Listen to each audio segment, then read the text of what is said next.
June 1855. The dawn broke not with light, but with smoke. Over the ridges of Flanders, the guns of Sevastopol thundered against the ashen sky, tearing through mist and silence alike. In the trenches below, a British officer knelt amid the wreckage of his command, a solitary figure in the half-frozen mud, his greatcoat stiff with frost and blood.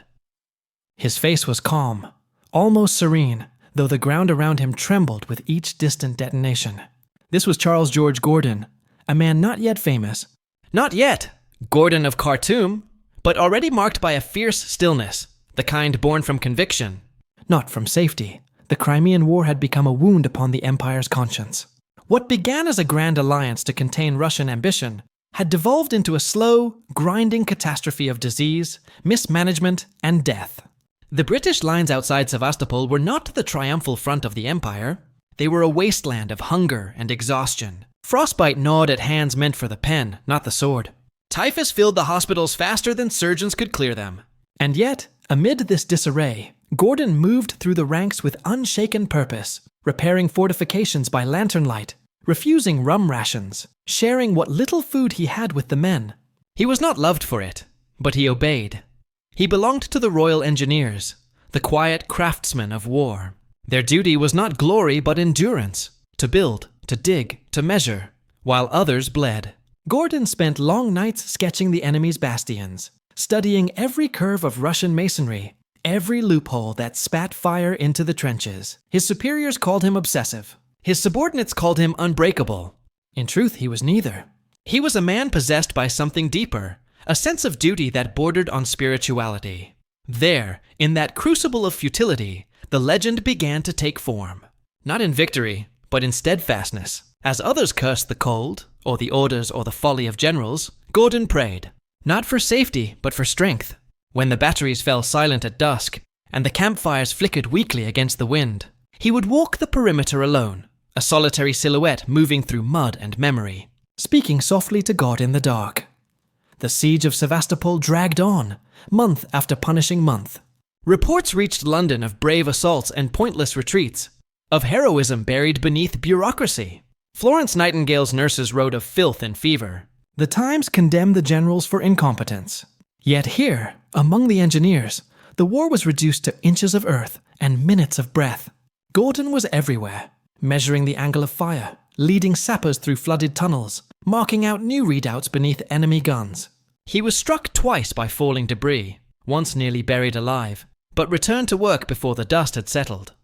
God is my fortress, he wrote in a letter home, and duty is my weapon. As the summer wore on, Sevastopol became a city of ghosts. The French pushed forward, the British followed, and the Russians resisted with savage endurance. Each side bled for ground measured in yards. When at last the Union Jack rose over the southern bastion, the victory felt hollow. The cost was beyond measure. Thousands lay dead, their names already fading into the mud that covered them. Gordon stood among the ruins, eyes distant, hands still trembling from the shock of cannon. He had survived, but something within him had changed. He returned to England, not as a hero, but as a man transformed, quieter, leaner, and marked by an intensity that unsettled even his friends. He had seen too much human waste to believe in easy glory. The empire, he realized, was not built on triumphs, but on sacrifices unacknowledged, and yet the fire within him had not dimmed. If anything, it burned more fiercely, not for conquest, but for purpose. Gordon's service in the Crimea became a whisper among the officer corps, a tale of endurance, of a man who refused comfort or corruption. To the public, he was still a name in dispatches. To his peers, he was something rarer, a soldier guided by conscience. In an age when ambition ruled the ranks, Gordon's self-denial was both revered and feared. He sought no advancement, no profit, only a cause worthy of his faith. That cause would come, though not from Europe's battlefields, but from the far reaches of empire, a place where faith and empire would collide. In the years to come, his name would echo from the walls of Khartoum to the pulpits of Westminster. But here, in the cold mud of Crimea, the seed was sown. The camera might linger now on the face of the young engineer as he watches the smoke drift across the ruined city, his eyes reflecting both triumph and sorrow. He does not yet know it, but this dawn in Sevastopol will be the first of many storms he will endure. For Gordon, war had revealed the cost of obedience and the loneliness of conviction. He would carry both with him, across continents and decades, until they became indistinguishable. The guns of Sevastopol had long fallen silent, but their echoes followed him home, a haunting percussion in the mind of a man who could not forget what he had seen. The war had tested his endurance. Now peace would test his faith. Charles George Gordon returned to England to find a nation content to celebrate its victories and forget its lessons. He was still young, barely in his 30s, yet already looked older than his years, eyes that had measured death too closely, hands that could no longer rest. He withdrew from society as others chased promotions and applause.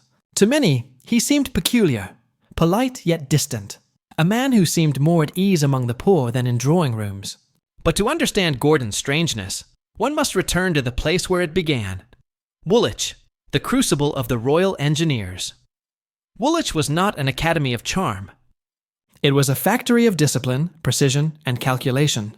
Here, boys were broken down into instruments of imperial order, drilled in geometry, fortification, and obedience. Every measurement had moral weight, every command a reflection of hierarchy.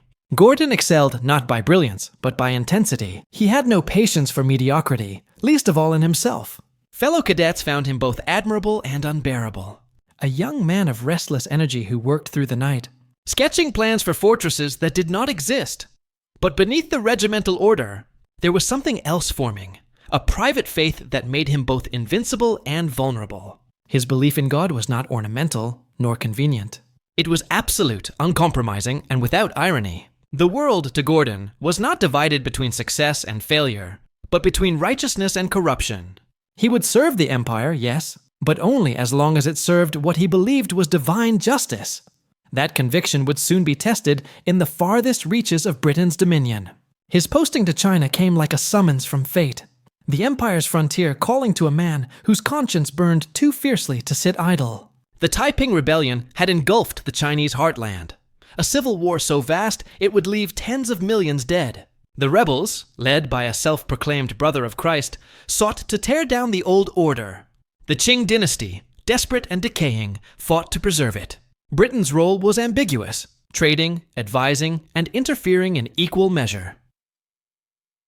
Gordon arrived in a country already choking on chaos.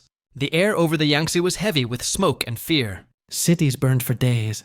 Corpses floated downriver by the thousands. And yet, amid this apocalypse, the young British officer found something strangely familiar, a landscape that mirrored his own inner turmoil. He had been sent to train the ever-victorious army, a Chinese force organized under Western command to crush the Taiping rebels. But Gordon's leadership soon defied all expectations. He refused the bribes offered by local officials, refused to plunder conquered towns, refused even to accept the lavish gifts meant to secure his loyalty.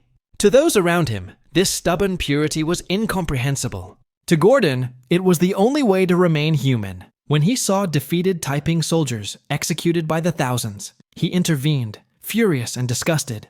"They are men," he wrote, "not beasts." He saved prisoners at his own risk, shielding them from massacre.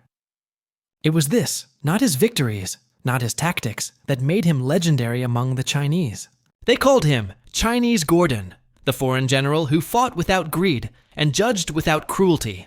But the empire he served was less certain of what to make of him. Britain praised his efficiency, yet worried about his independence. He obeyed orders, but only when they aligned with his conscience. He began to speak of divine will, as if it were a military code. To some he was a saint. To others, a zealot in uniform. At Suzhou, after a bitter siege, Gordon accepted the surrender of Taiping commanders who laid down their arms under his promise of mercy. But when the Qing authorities executed them in cold blood, something within him broke. He stormed into the governor's palace, revolver in hand, ready to avenge the betrayal. Only at the last moment did he lower the weapon, trembling with fury and shame. It was his first encounter with the moral hypocrisy of the empire, a world where political necessity overruled decency. From that day, Gordon's loyalty was divided between God and Britain, and the line between them grew ever thinner. He continued to fight, but no longer for victory. He fought to impose order upon chaos, justice upon treachery, even if no one else believed it possible. The newspapers back home made him a hero, though few understood why he wept after every battle. When the Taiping Rebellion finally collapsed, Gordon declined honors, turned away from reward, and sailed home with little more than his Bible and his uniform. The war had made him famous, but fame was not what he sought. He had glimpsed both the best and worst of human nature, the courage of ordinary Chinese peasants, the deceit of officials, the duplicity of allies. From it all, he drew one conviction: that duty without faith was hollow, and empire without morality was doomed. Back in England, he would wander the slums of Gravesend, teaching poor children and caring for the destitute. As if the war had merely shifted from battlefields to back streets, the man once hailed as a savior of China now spent his nights comforting the dying and feeding the hungry.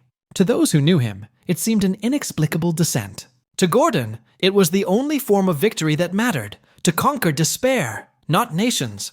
He was no longer the engineer of Woolwich, nor the soldier of Crimea. He had become something rarer and more dangerous, a man who believed utterly in the righteousness of his own conscience. And for the British Empire, built on compromise and pragmatism, that made him both indispensable and unbearable. He did not yet know it.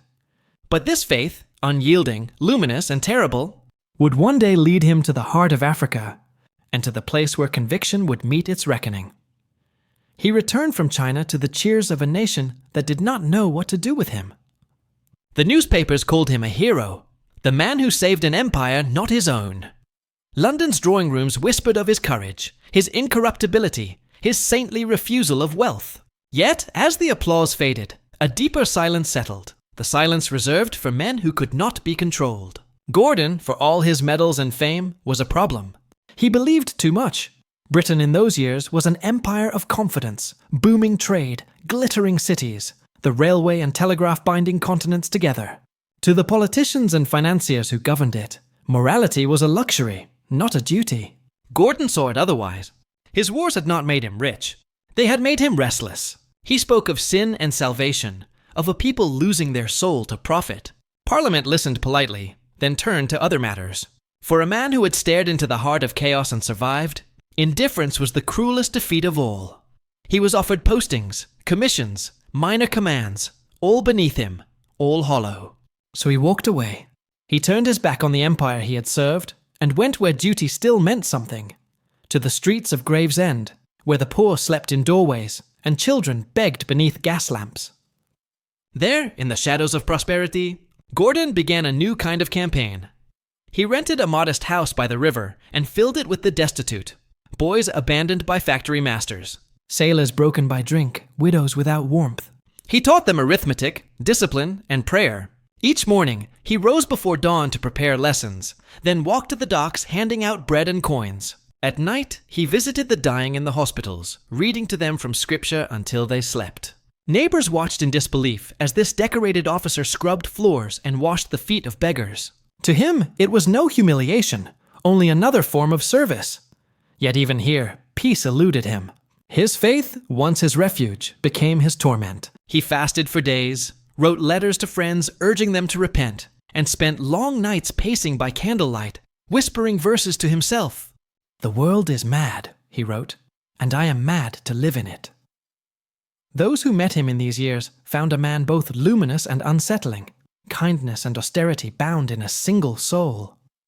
Some called him saintly, others called him unbalanced. Both were right. Still, his name lingered in the public imagination, a symbol of incorruptible service. When Britain's colonies needed reform, they summoned Gordon, not because they trusted him, but because they feared what his example said about their own corruption. In Equatoria, deep in the Sudan, he became a governor who refused bribes, who abolished slave markets at sword point, who rode hundreds of miles alone through hostile countries to free captives. His methods were erratic, his compassion fierce. Local chiefs admired him, soldiers worshipped him, and officials despaired of him. He would not compromise, but back in London, his purity was an inconvenience. Reports of his unorthodox behavior, his habit of praying before councils, his refusal to obey bureaucratic instructions, reached the colonial office. He was admired as an idea, not as a man. They placed his portrait in exhibitions, praised his moral grandeur, and quietly ensured he was never entrusted with real power again. Gordon, they decided, was better as a legend than as a servant. As years passed, he drifted from post to post, India, South Africa, Mauritius, each time seeking a cause worthy of his conscience, each time finding only bureaucracy and disappointment. He would arrive with fervor, reorganize, inspire, and leave in frustration. His letters grew more introspective, tinged with melancholy. "I am weary," he confessed to a friend. "The world and I do not agree." The public, meanwhile, forgot him. New heroes filled the headlines: industrialists, explorers, men who conquered the map with commerce, not conviction. Gordon's quiet charity work could not compete with the roar of the empire. He remained, as one journalist put it, a relic of an age that never truly existed. But to those he helped, the prisoners, the schoolboys, the outcasts, he was something more, a man who treated them as souls, not statistics. One evening, during a lecture in London, a speaker praised the empire's civilizing mission. Gordon, sitting unnoticed in the back, rose and left without a word. Later, he wrote in his diary, "We civilize others and destroy ourselves." It was a simple line, but it contained all the despair of a man watching his country confuse might for morality. By the time his 40th year arrived, Gordon was adrift, a decorated soldier with no army, a public hero with no purpose. His days in Gravesend had ended. His small school closed for lack of funds. Yet within that solitude, his sense of divine mission deepened. He began to believe that God had preserved him for a greater trial. One final duty that would redeem all the others. That duty would soon come from across the sea, from the edge of the empire, where chaos once again gathered like a storm. But for now, the general walked alone through London's misted streets, a ghost in uniform. He passed statues of Britain's conquerors, men of wealth and war, and felt only pity. History had already begun to forget him, but Gordon did not fear obscurity. He feared only the silence of a conscience ignored. And somewhere in that silence, he began to hear the call that would draw him back into the heart of empire. A summons not to glory, but to martyrdom. Fog hung low over the Thames when the summons arrived. A thin envelope bearing the seal of the Foreign Office. Gordon opened it in silence, the morning light glinting off his spectacles. The letter was brief, almost indifferent. "The government requests your services in Egypt." No grand rhetoric, no appeal to heroism. Just another errand from an empire that had forgotten how much it owed him. Yet for Gordon, it was enough.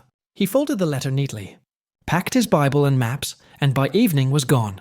Bound once more for the frontier, to a place where empire, faith, and fate would meet their reckoning. Egypt was no longer the confident jewel of Britain's imperial vision. It was a labyrinth of debt and disorder. Its ruler, the Khedive, clinging to power through British loans and advisors. Beyond the Nile's fertile valley lay Sudan, vast, brutal, and on the brink of rebellion. The Mahdist uprising, led by a self-proclaimed messiah named Muhammad Ahmad, had already overrun garrisons and slaughtered soldiers by the thousands. British ministers wanted nothing more than to wash their hands of it. "Evacuate the Europeans," they said. "Abandon the rest." But Gordon did not know how to abandon it. When he arrived in Cairo, the officials who greeted him were polite but uneasy. They had expected a tired veteran, perhaps softened by years of seclusion. Instead, they found the same intense figure they remembered, lean, sunburnt, eyes alight with moral fire. He listened to their cautious instructions, nodded once, and announced, "Then I shall go to Khartoum." They protested. It was too dangerous, too unstable, too late. Gordon only smiled. It is never too late to do what is right. He rode southward with the Nile gleaming like molten silver beneath the desert sun. Villages turned out to see him pass, calling his name as though a prophet had returned. To many Egyptians and Sudanese, he was already a legend, the Christian general who had defied kings, the governor who freed slaves. But this journey was no triumphal procession. The railway ended at Wadi Halfa, and beyond it stretched hundreds of miles of desert and rebellion. He traveled by steamer and camel, through dust storms and heat that withered men in days. The empire had sent him alone, without an army, without a plan. His task was impossible, his arrival almost theatrical. One man sent to pacify a nation in flames. When he reached Khartoum, the city lay like a mirage at the confluence of the white and blue Nile. Palm groves shimmered in the haze, and beyond them, the cracked walls of old Egyptian forts. The people welcomed him as a savior. Women threw flowers into the streets. Men cried blessings. Gordon stepped onto the quay in his worn uniform, his Bible tucked beneath one arm, and surveyed the city he was meant to evacuate. Instead, he resolved to defend it.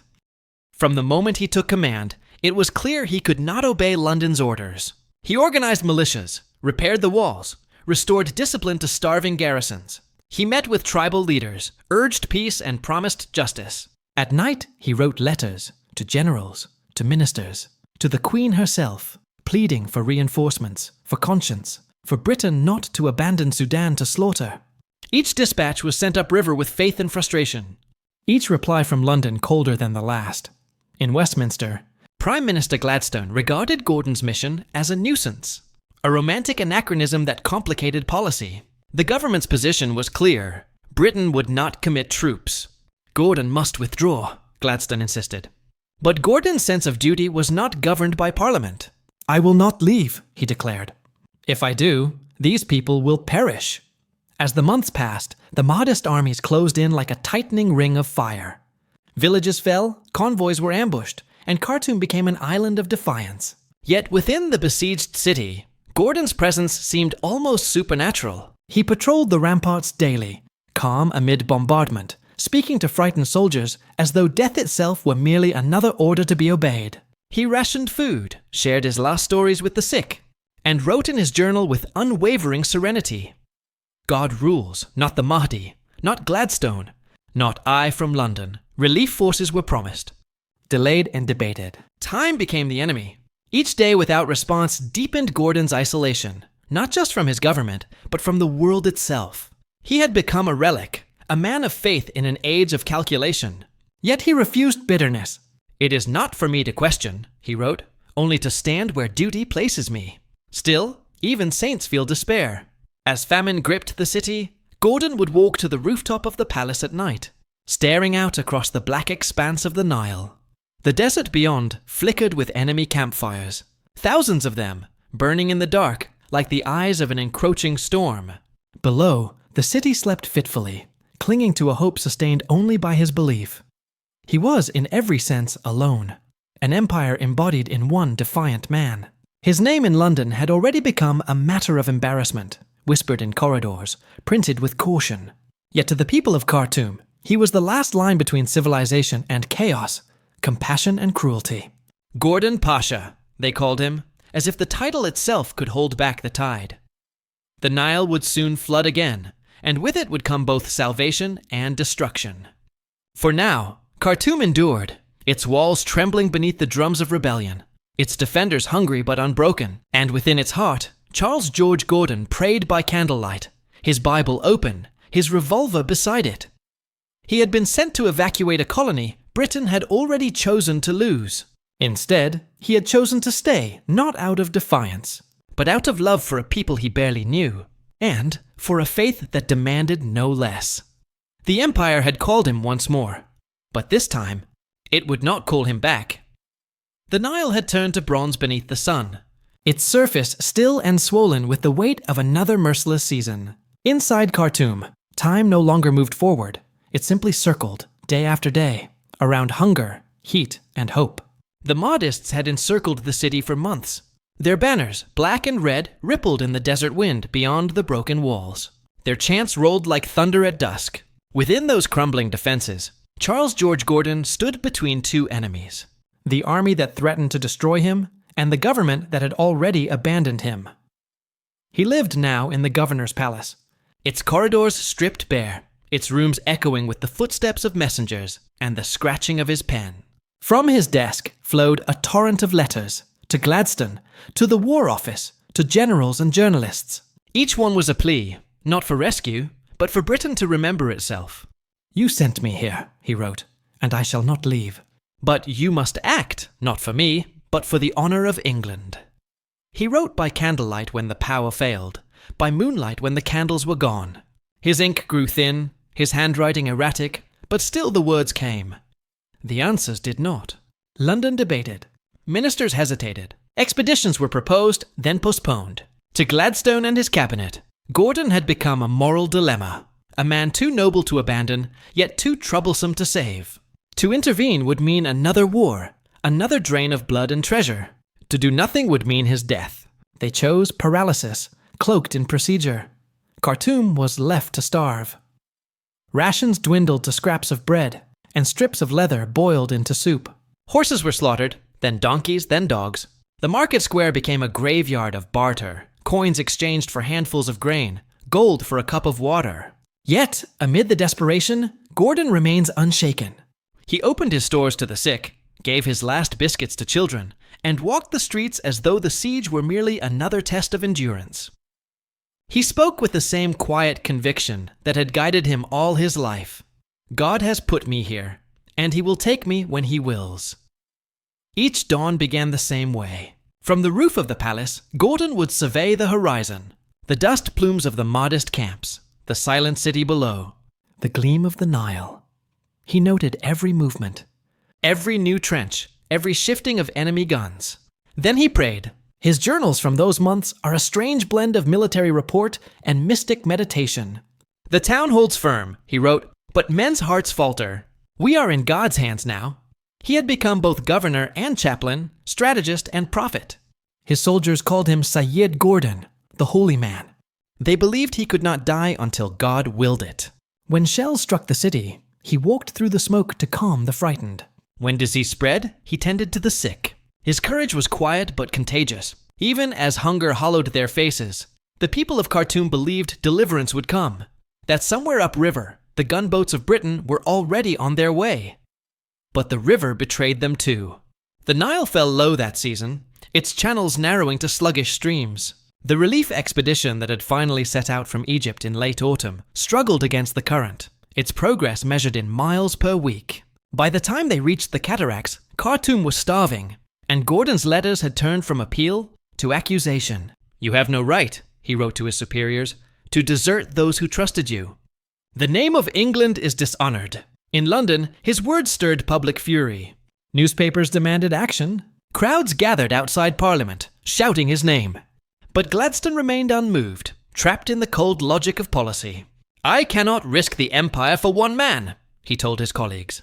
Yet that one man had become more than himself. He had become the conscience of the nation. By midwinter, the city was dying. The riverfront was silent. Trade, laughter, music, all had vanished. The Mahdists tightened their grip, their drums echoing each night like a heartbeat of doom. Still, Gordon refused to spare. In his final weeks, he seemed almost radiant, his faith burning brighter as the shadows deepened. He wrote to a friend, I am happy in my heart. I know that I am where I ought to be. When the gunfire paused, he would stand on the balcony of the palace and look out across the river. The sunset bled crimson over the desert. He spoke often of deliverance, not the kind brought by soldiers, but the kind that came from surrendering to something greater than power.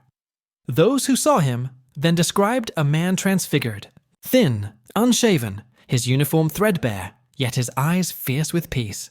He no longer spoke of victory, only of endurance. To one officer he said quietly, we hold out not for survival, but for honor. When the end comes, it must find us standing. And so, Khartoum stood, an island of hunger and faith in an empire's silence. In England, the relief expedition pressed forward, its gunboats fighting through the rapids, its soldiers half dead from exhaustion. But time, as always, favored the indifferent. By the new year, the Mahdists were massing for their final assault. Gordon knew it. He marked the days in his journal, not with dread, but with calm acceptance. The Lord reigns, he wrote in his final entry. His will be done. Outside the city, the desert wind rose again, hot, relentless, carrying with it the murmur of an army ready to descend. Inside, the last candles burned low. Gordon stood on his balcony one final night, the Nile glimmering beneath him like a mirror of his fate. He whispered a prayer for his people, then turned back into the darkness of the palace. The siege had lasted nearly a year. It had devoured men, hope, and empire alike, but in its ashes, something indestructible remained. A man who had refused to surrender, even when the world had surrendered him. The dawn that broke over Khartoum was not one of salvation, but of silence. The Nile had swollen again with the flood, the long-awaited waters that should have carried relief upriver, but they came too late. Across the riverbank, the banners of the Mahdists rippled in the morning wind. Thousands of them, black against the rising sun. The sound that followed was not battle yet, but something heavier. the low murmur of an army certain of victory. Inside the city walls, the few remaining defenders gripped their rifles and looked towards the palace, where one figure still stood calm and upright at the balcony: General Charles George Gordon. He had slept little that night. The diary he kept until the end records a strange serenity. No fear, no self-pity. Only a single sentence written hours before dawn: "I am ready." Below his window, the people of Khartoum gathered in quiet dread. Mothers clutched their children. Soldiers whispered prayers. Some still expected the gunboats of Britain to appear on the horizon, steam and salvation cutting through the mist. Gordon knew better. He had counted the days, the miles, the indifference of those who ruled from afar. The relief force was coming, but not for him. The first cannon fired just after sunrise. The Mahdist troops, tens of thousands strong, surged forward from every quarter. The city's defenses, already fractured by months of siege, crumbled under the assault. The outer walls fell in hours.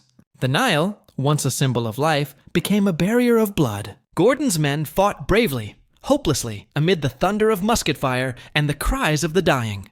Smoke swallowed the streets. In the palace, Gordon descended the stairs slowly, his revolver in one hand, his Bible in the other. Witnesses later claimed he wore his blue uniform and the sash of the Khedive, refusing to die as a fugitive or coward. He walked toward the central courtyard, where the doors stood open to the sound of war. There he paused, glanced once towards the sky, and whispered something no one heard. Moments later, the Mahdist fighters burst into the palace. They found him at the top of the steps, solitary, unflinching. A sword flashed. A shot rang out. When it ended, the man who had defied empires lay still upon the marble. The conquerors, astonished by his composure, carried his body through the streets in silence.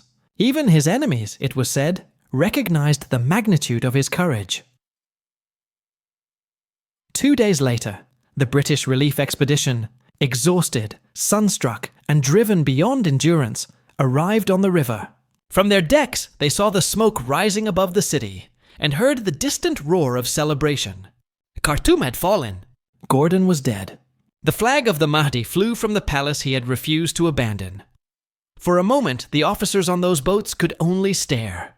Then came the realization, the unbearable knowledge that they had arrived not as rescuers, but as mourners.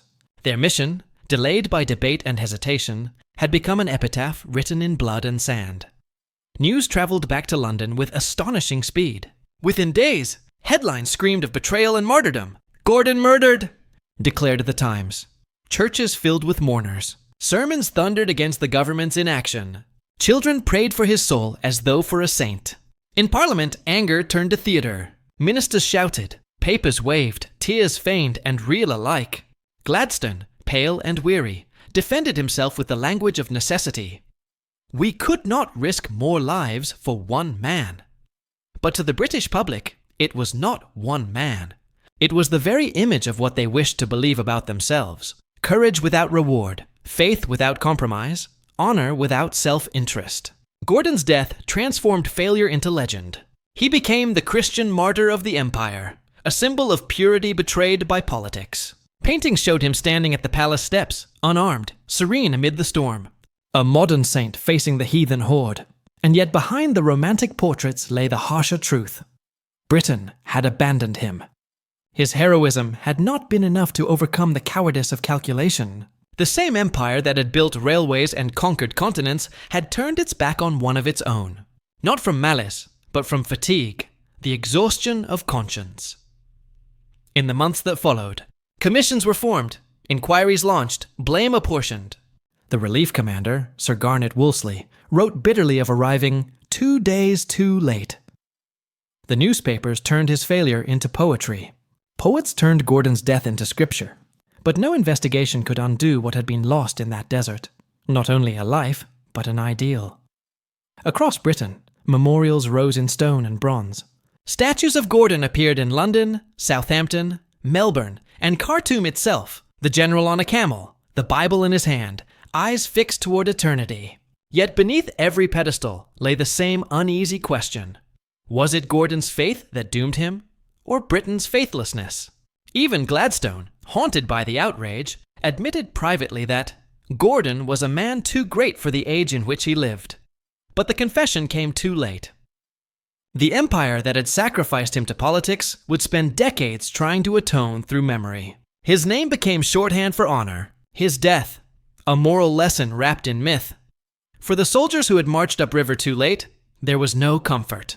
They had seen the cost of delay, the price of hesitation measured not in strategy, but in souls. One officer wrote, "We buried our honor with him." And yet, perhaps Gordon himself would have asked for nothing more. In his final letters, he had spoken not of victory, but of peace, not of rescue, but of redemption. His end, brutal and solitary, was the logical conclusion of the life he had chosen. Obedience to conscience above command. Faith above fear, as the Nile receded that year. It carried away the ashes of Khartoum, mingling them with the dust of the empire. On its banks, the ruins of the palace stood empty, the city silent once more. The desert winds whispered through the corridors, where Gordon had prayed, lifting scraps of parchment and dust. Fragments of a man who had refused to yield. Britain would rebuild its pride in time, and history would move on. But somewhere, beyond the reach of empire or time, the image remained, a solitary figure at a balcony, facing an army and an empire alike, unarmed, unbending, unafraid. He died believing he had failed, not knowing he had changed Britain forever. The smoke of Khartoum drifted for weeks across the Nile before it faded into legend.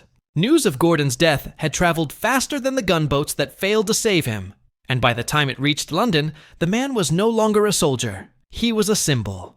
Churches tolled their bells as if for a fallen saint. Pulpits thundered with sermons of righteousness and sacrifice.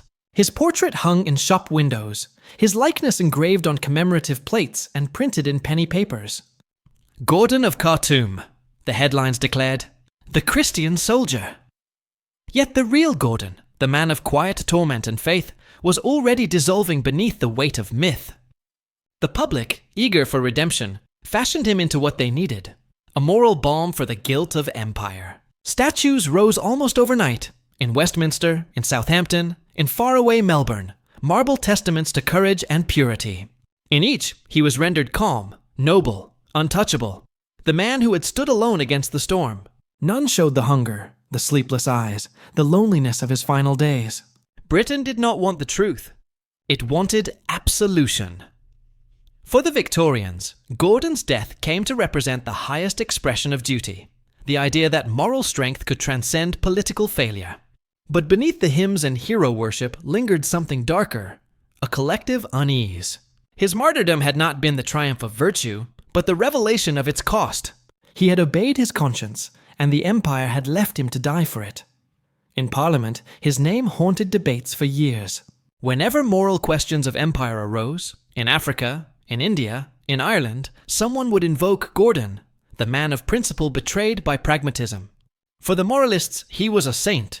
For the realists, a warning. His ghost stood between the two, forcing Britain to confront the contradiction at its core. An empire that preached Christian virtue while ruling through violence and profit. Writers, too, found in him a kind of tragic poetry. Tennyson compared him to Achilles, noble and doomed. Carlyle called him the last Puritan. To the next generation of soldiers, Kitchener, Allenby, and the young Churchill, he was a myth of impossible standard, the embodiment of honor that no empire could afford to follow. And in homes across Britain, mothers told their sons stories of the man who had stood by his word until the end. Yet for all the reverence, Gordon's true legacy was not in stone or scripture, but in silence, the silence that followed his death. When the empire looked at itself and did not entirely like what it saw, his sacrifice forced a reckoning. What was Britain's mission, if not moral? What was empire, if not a test of conscience? For decades, those questions would echo through the corridors of Westminster and the pages of history. In Sudan, the city he died defending became both a shrine and a scar. When British forces finally returned in 1898, under General Kitchener, the reconquest of Khartoum was less a military operation than a national exorcism. The Union Jack was raised once more over the ruins of the palace. Gordon's name was spoken with reverence, his memory avenged in cannon fire. Yet the victory felt hollow, less justice than repetition. The same empire that mourned its dead hero had learned little from him. By the dawn of the 20th century, the myth of Gordon had grown too large to contain. He was everywhere, in sermons, school books, speeches, but nowhere understood. To the churches, he was the image of Christian courage. To the army, the perfect soldier. To politicians, a moral nuisance. To the people, a figure of impossible purity. Proof that one man's faith could still redeem a cynical age. And yet, beneath the glory, his story endured as something more complex. A warning against faith untempered by mercy, against duty unexamined by wisdom. Gordon had lived and died by absolutes. He could not bend, and so he broke. His strength had been his undoing, his purity a mirror reflecting the moral exhaustion of his nation. In the quiet years after his death, some began to see him differently, not as a saint or martyr, but as a man out of time. The world that had produced him, the evangelical fervor, the belief in divine mission, was fading. The empire he died for was entering its long twilight, burdened by the very conscience he had awakened. In that sense, Gordon's death was not an end, but a beginning. The first crack in the imperial illusion. Even today, the statue in St. Paul's Cathedral stands in contemplative stillness. Gordon robbed, seated, gazing downward, as if forever caught between heaven and earth. The inscription beneath reads simply, "He gave his life to save others." But history, less certain, whispers a more complex truth, that in saving others, he forced his country to confront its own soul. The camera might fade now to the wide desert, the river winding like memory through the emptiness. The sun sets behind Khartoum, gilding the sands where the empire once bled for its conscience. Gordon's story lingers there, not as triumph nor tragedy, but as reflection. A reminder that greatness is not found in conquest, but in conviction, and that sometimes the price of righteousness is abandonment. He remains, even now, a lion-hearted ghost, half myth, half man. Haunting the British imagination, his life asks a question that no age has yet answered. Can a nation built on power also live by principle?